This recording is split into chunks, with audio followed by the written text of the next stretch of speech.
Bismillahirrahmanirrahim. Welcome to my channel Rigorous Mathematics by Professor Usman Ahmad Mansoor. Students, if you haven't subscribed my channel as yet, then please subscribe it at first. Coming towards today's lecture, that is the lecture number 10 of functional analysis. आज हम जरा other way around बात करने की कोशिश करेंगे कि जब ये कहा जाता है कि किसी वेक्टर स्पेस के स्ट्रक्चर के ऊपर आप नॉर्म के स्ट्रक्चर की बात करते हैं और जब वो नॉर्म स्पेस बन जाती है, यानी जब कोई नॉर्म का स्ट्रक्चर आ जाता है, तो आप उस ओवरऑल सेटअप को क्या बोल देते हो कि क्योंकि कोई नॉर्म मौजूद है, it means it is making a norm space. Pair को क्या कह देते हैं? Norm space. यानी वो set along with that function जिसको नॉर्म कहा गया है, वो मिलके क्या बन गई? एक नॉर्म स्पेस बन गई। तो स्टूडेंट्स, आज हम एक बात करना चाह रहे हैं कि जब किसी वेक्टर स्पेस पे नॉर्म स्पेस आए तो वो नॉर्म स्पेस तो मीट्रिक स्पेस होती है नेचुरल वे में। आप कैसे ले लेते हो? जब नॉर्म स्पेस मौजूद है तो कोई से भी दो एलिमेंट्स के डिफरेंस की जो नॉर्म है वो एक्चुअली उन दोनों के दरमियान क्या दे रही है?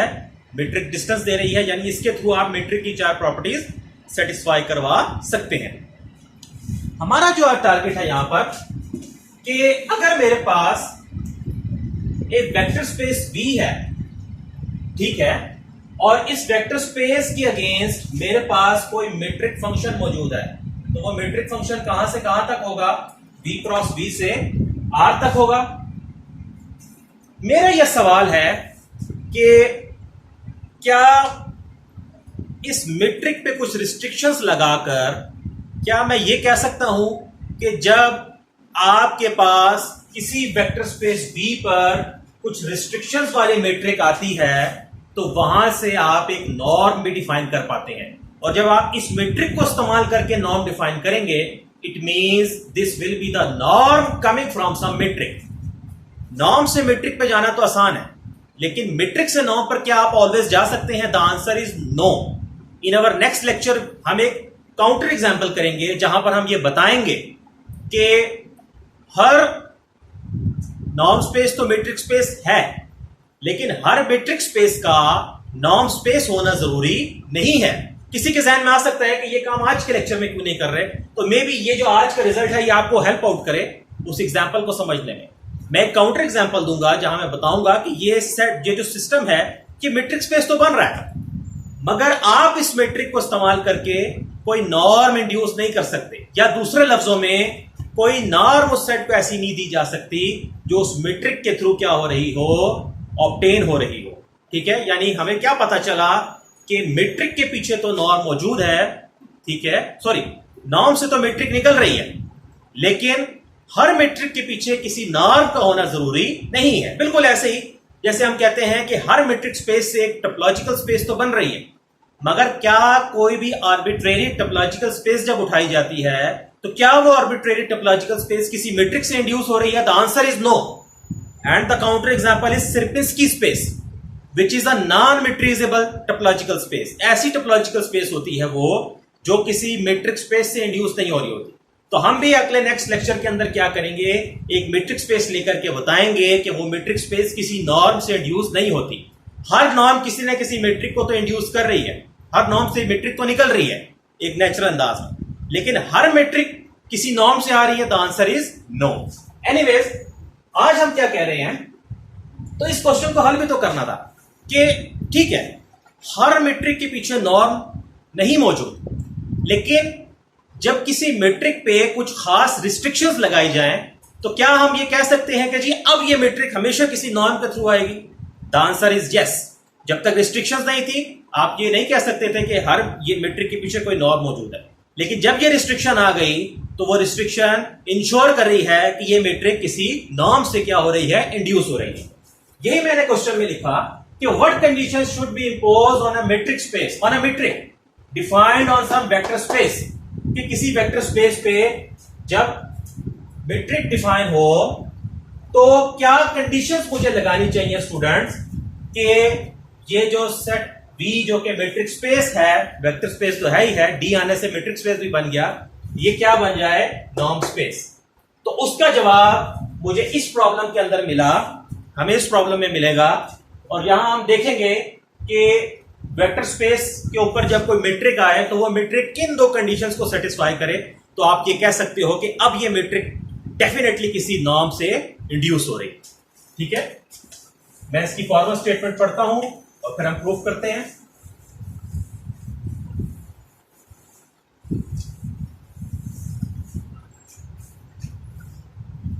ओके, कहता है let N be a vector space. कोई वेक्टर स्पेस ले ली और इस वेक्टर स्पेस के ऊपर आपने क्या किया, एक मैट्रिक डिफाइन की, और वो मैट्रिक डेफिनेटली डी है। कहां से कहां तक है, एन क्रॉस एन से लेकर के सेट ऑफ रियल नंबर्स तक है, और वो दो कंडीशंस को सेटिस्फाई कर रही है। ठीक है, ये दो कंडीशंस हैं, यानी कि दोनों आर्गुमेंट्स में सेम टर्म ऐड करो तो उन दोनों के डिस्टेंस पे कोई फर्क नहीं पड़ता। और अगर किसी फील्ड के एलिमेंट को, सेम एलिमेंट को दोनों आर्गुमेंट्स के साथ लगाओ तो वो ऐसे ही है कि आपने उस एलिमेंट का मॉड लेकर उनके डिस्टेंस के साथ क्या कर दिया, मल्टीप्लाई कर दिया। डिस्टेंस मींस डी अप्लाई कर दिया। ठीक है, for all X Y Z belongs to vector space N, N vector space भी है और मैट्रिक स्पेस भी बन गई। ठीक है, एन वेक्टर स्पेस है, फिर मैट्रिक का स्ट्रक्चर भी है, और वो मैट्रिक का स्ट्रक्चर फर्दर इन दो कंडीशंस को क्या कर रहा है, सेटिस्फाई कर रहा है। कहते हैं कि साबित करें जब ये रिस्ट्रिक्शंस मौजूद हैं तो इस मैट्रिक के थ्रू आप नॉर्म डिफाइन कर सकते हैं। शो दैट कि ये जो फंक्शन है, और वो फंक्शन क्या कर रहा है, एफ ऑफ एक्स, इसका माने क्या है कि इसकी इमेज से क्या मुराद है कि एक्स का उस वेक्टर स्पेस के जीरो के साथ जो मैट्रिक डिस्टेंस है वो आपको क्या दे रहा है, एक्स की नॉर्म दे रहा है। हमें कैसे पता चला ये एक्स की नॉर्म है, क्योंकि ये वाला फंक्शन नॉर्म की तीन प्रॉपर्टीज को सेटिस्फाई करेगा। उसने क्या कहा, show that this function defined by this is a norm on an. ठीक है, तो पता चला कि किसी वेक्टर स्पेस पे जब मैट्रिक का स्ट्रक्चर होता है तो वो स्ट्रक्चर जब दो रिस्ट्रिक्शंस के साथ लिया जाए तो डेफिनेटली वो मैट्रिक किसी ना किसी नॉर्म से क्या करती है, क्या हो रही होती है, इंड्यूस हो रही होती है। ठीक है, हम इसका प्रूफ देखते हैं। कंडीशन 1, सबसे पहले प्रूफ करेंगे कि ये फंक्शन नॉन नेगेटिव है। तो ये कैसे डिफाइन है, ये तो उस वेक्टर स्पेस के जीरो के साथ क्या है, एक्स का डिस्टेंस है, which is always greater than equal to zero by the definition of metric function. ठीक है, because d of xy is greater than and equal to 0 for all xy belongs to n। ये तो matric की property आ गई।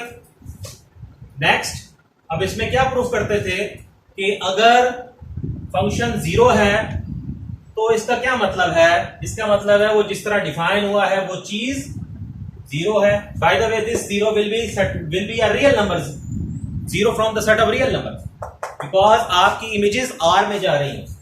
ठीक है, अब matric की क्या प्रॉपर्टी होती है कि जब भी दो टर्म्स के दरमियान डिस्टेंस जीरो होता है, इसका मतलब होता है वो दोनों टर्म्स आपस में स्टूडेंट्स क्या हैं, सेम है। इसका मतलब पता चला कि ये फंक्शन जीरो कब होगा, जब उसकी इनपुट जीरो होगी, और यही नॉर्म फंक्शन की पहली प्रॉपर्टी होती है। तो कंडीशन 1 क्या हो गई, सेटिस्फाई हो गई। Condition 1 is true. कंडीशन 1 आपके पास ट्रू हो जाती है। अब मैं कंडीशन 2 की तरफ आता हूं।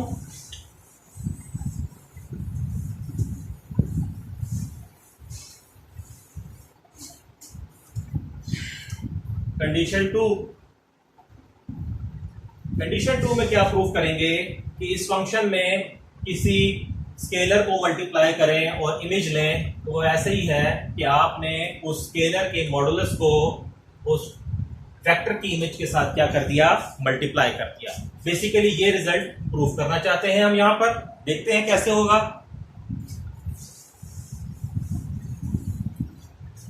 Late A belongs to F and X belongs to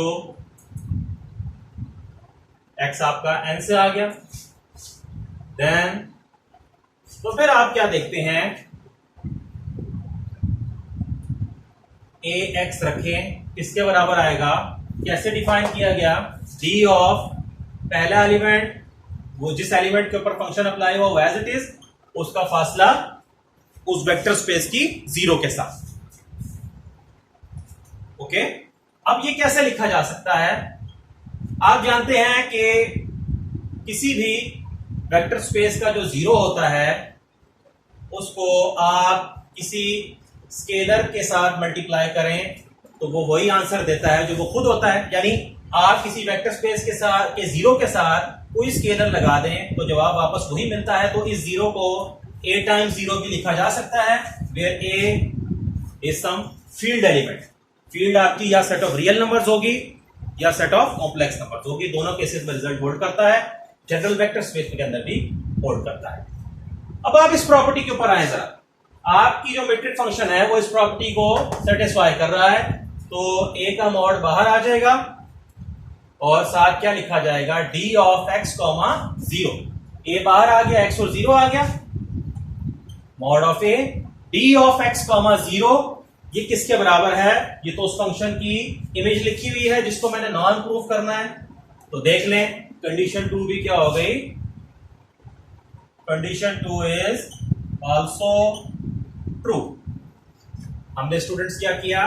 नाम की पहली दोनों कंडीशंस को सेटिस्फाई कर दिया और ये वाली कंडीशन अभी तक इस्तेमाल हुई है, आगे चल के ये भी इस्तेमाल होगी। तो पता चलेगा कि जब किसी वेक्टर स्पेस पे मीट्रिक फंक्शन इन दो रिस्ट्रिक्शंस के साथ लिया जाता है तो आपका वो मीट्रिक डेफिनेटली किसी नॉर्म से इंड्यूस हो रही होती है, क्योंकि फिर वहां से एक मीट्रिक एक नॉर्म डिफाइन कर सकते हैं आप।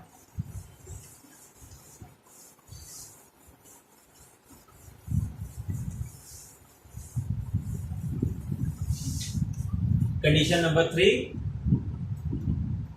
कंडीशन नंबर 3 में क्या प्रूफ करेंगे कि x प्लस वाई पे जब फंक्शन लगाएंगे तो ये लेस और इक्वल होगा x पे फंक्शन का आंसर जमा y पे फंक्शन का आंसर। अभी तक मैं ऐसे फंक्शन क्यों कह रहा हूं? क्योंकि अभी ये नाम प्रूव हुई नहीं है, ये नाम प्रूव होने के प्रोसेस के अंदर चल रही है अभी। Okay, condition 3, let x y belongs to n, then x plus Y के ऊपर जब आप इस फंक्शन को अप्लाई करेंगे स्टूडेंट्स तो what will you get? You will get D of x plus Y comma zero. ये डेफिनेशन आपके सामने है, D of x plus Y comma zero आपके पास आ गया। आप अगर मैट्रिक्स स्पेसेस के अंदर जब होते हैं तो आप जानते हैं कि एक ट्राइंगल इनइक्वालिटी होल्ड करती है जो कि कुछ इस तरीके से काम करती है कि आप कोई से भी दो एलिमेंट्स के दरमियान एक तीसरा एलिमेंट के अगेंस्ट हमेशा ये बात लिख सकते हैं।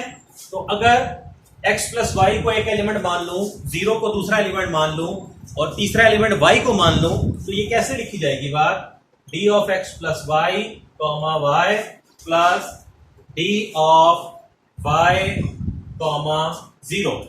ये मैंने मैट्रिक की फोर्थ कंडीशन इस्तेमाल कर ली जिसे ट्राइंगल इनइक्वालिटी भी कहा जाता है। अब मैं d of x plus Y भी लिख सकता हूं और इसको जो दूसरा y है आपके पास इसको क्या लिखा जा सकता है?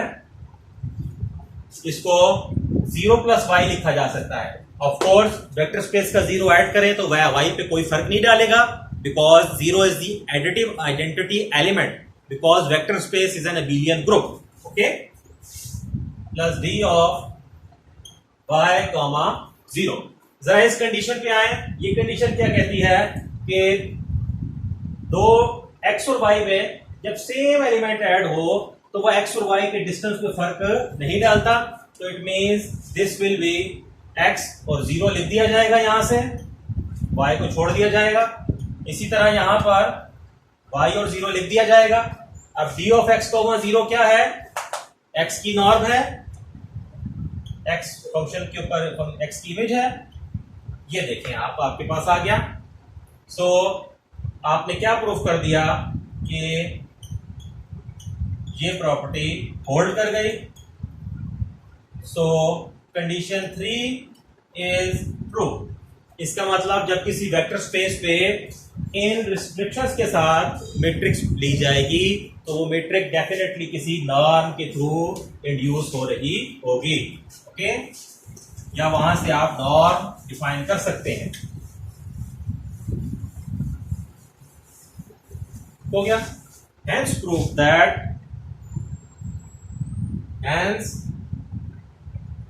that from N to R defined by